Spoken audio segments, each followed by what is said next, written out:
这是男人第一次见到自己的小姨，他怎么也没想到小姨居然只有6岁。从妈妈的口中得知，小女孩是妈妈同父异母的妹妹，虽然只有6岁，但按照辈分27岁的她得管女孩叫小姨。如今89岁的外公刚刚去世，所有人又都不知道女孩的生母是谁，女孩的去留成了外公留给他们最后的难题。于是，在葬礼结束后，全家人围桌而坐，商量女孩最终的归属。因为是私生女，女孩在家族中没有地位，再加上她看上去性格孤僻，也不说话，更遭到了大家的嫌弃。就在大家决定将女孩送到偏僻的孤儿院时，大吉却突然做出了一个惊呼众人的决定。没有对象也没有生活希望的他，竟然要收留自己的小姨。在大家狐疑的目光中，女孩的手紧紧拽住了大吉的衣角。孩子们其实都知道的，他们知道谁会来拯救自己，所以在第一次看见大吉的时候，女孩就认定大吉可以带她走。所以在大吉说出那句跟我回家吧，女孩的脸上却异常的平静，只是悬着的心终于踏实了下来。就这样，一对年龄倒错的小姨和外甥展开了一段相互治愈的奇妙之旅。然而刚回到家的大吉就后悔了，单身27年的他已经习惯了一个人生活。一开始他并不适应小姨的存在，一向喜欢睡懒觉的大吉会被早起的小姨叫醒。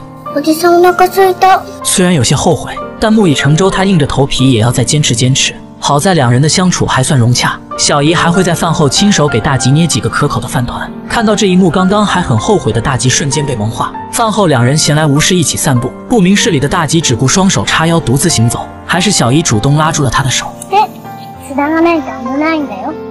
随着指尖温度的传递，大吉似乎开始接受了女孩的存在，但想要独自抚养孩子，并没有大吉想象中那么简单。首先给小姨买到合适的衣服就不算太容易，睡衣、衬衫、内裤、袜子，样样都不能少。更让大吉头疼的是，眼下小姨已经到了上学的年纪，可自己又是一个不折不扣的打工人，经常面临加班，光是这些已经让他精疲力尽，又怎么能有时间接送小姨上学？于是从这天起，奔跑成了大吉生活的主题。而此时的大吉还没有意识到，自己的嘴角从什么时候已经挂起了笑容。等大吉匆匆忙忙把小姨送到幼儿园，转身赶着去上班时，一回头却看到了小姨满脸委屈地看着自己。大吉一眼就看出来小姨的心事，他知道小姨是害怕自己会抛弃他，于是他主动和小姨拉钩，保证一定会在晚些接她回家。虽然安抚了小姨，但自己也因此上班迟到。大吉走后，小姨一整天都闷闷不乐。虽然有大吉的保证，但她还是会担心自己会再次被抛弃。等大吉忙完一天的工作，天已经黑了，他一路狂跑，生怕再晚一点小姨会误会自己。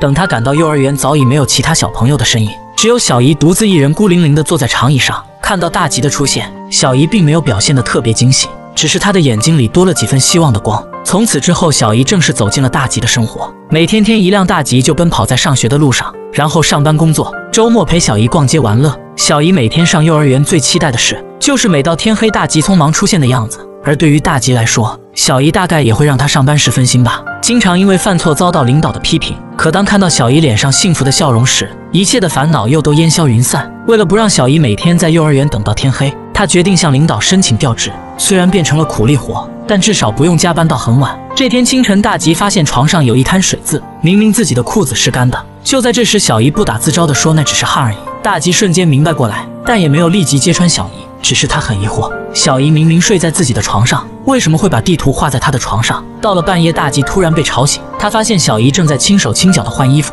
接着他发现自己的床单又被画了一大块地图，再加上小姨的枕头还没来得及拿走。大吉以为这下小姨是百口莫辩了，但让他感到意外的是，害羞的小姨依旧坚持说那只是汗而已，而大吉也依然没有揭穿，只是轻声地对小姨说下次害怕起夜可以叫醒她。为了能让小姨对自己敞开心扉，大吉虚心向同事们请教带娃经验，当天晚上就跟小姨掏起了心窝子。他告诉小姨，小孩子尿床不是什么可耻的事情，还坦言自己13岁的时候还在尿床，整个床上搞得到处都是。直到这一刻，小姨终于敞开了心扉，她不仅承认了尿床的事，还问了大吉一个奇怪的问题。大吉知道小姨是在担心有一天会失去他，但他并没有选择用谎言打消小姨的担心。他说他也会死，但是会在很久很久之后，在小姨你变成老阿姨老奶奶的时候才会。但小姨并不关心以后，她只是重复地问道，在小姨的心里，爸爸的死对她的打击很大，在她这个小小的年纪就品尝到了死亡和离别的滋味，她就更珍惜当下的一切。她不希望大吉也像爸爸一样死去。这一天他们聊了很多很多，小姨也慢慢放下了孤僻的性格，那是她一直用来保护自己的外壳。这一刻，大吉才发现真正的小姨原来那么的开朗可爱。也正是因为这次敞开心扉的交谈，在大吉关灯后，小姨不再等到半夜才偷偷爬到大吉身边，而大吉也看出来其实小姨只是怕黑不敢起夜才会尿床。她让小姨睁开眼睛，映入眼帘的是天花板上闪烁的星星。如果你害怕黑暗，我就帮你造一个星空，无论你何时惊醒，都不会让你被黑暗包围。从这天开始，小姨便再也没有尿过床，在学校也变得热情开朗了许多。她会主动靠近性格内向的红树同学，久而久之，两人成为了最好的朋友。一次偶然的机会，两个监护人同时到达幼儿园，让大吉万万没想到的是，红树的妈妈竟是自己一直暗恋的杂志模特。还没等大吉从惊讶中清醒，红树妈妈就发现小姨好像发烧了，而两人的缘分显然并不会止步于此。没有经验的大吉在红树妈妈的带领下，带小姨前往医院看病。他们一起走在回家的路上，这是大吉曾梦想过最美好的画面。没想到这一刻一切都成了真，可大吉根本顾不上开心，因为小姨的病一直没有好转。就在他不知所措时，红树妈妈像天使一样降临在他们身边。她告诉大吉，退完烧不能再这么捂着，还将冰块塞进小姨的嘴巴。果然，小姨的病很快就好了。经过这件事，大吉和红树妈妈两人互生好感，每天不仅孩子们期待相见，两个大人之间也互相期待着彼此。但介于他们都带着孩子，两人只能将这份爱意深埋于心。直到这天，老师让孩子们画全家福，其他小朋友都乐在其中，只有红树和小姨陷入了沉默，因为他们都没有完整的家庭。红树没有爸爸，而小姨更加可怜，连最像爸爸的大吉也不是真的爸爸。于是两个小家伙趁着老师不注意，偷偷溜出了学校。得知消息的大吉和红树妈妈立即丢下手上的工作，他们奔跑在城市的每一个角落，依然不见孩子们的身影。而此时，两个孩子正在一处坟地，他们知道人死后就会进入坟墓，所以他们学着用大人的方式悼念自己的爸爸。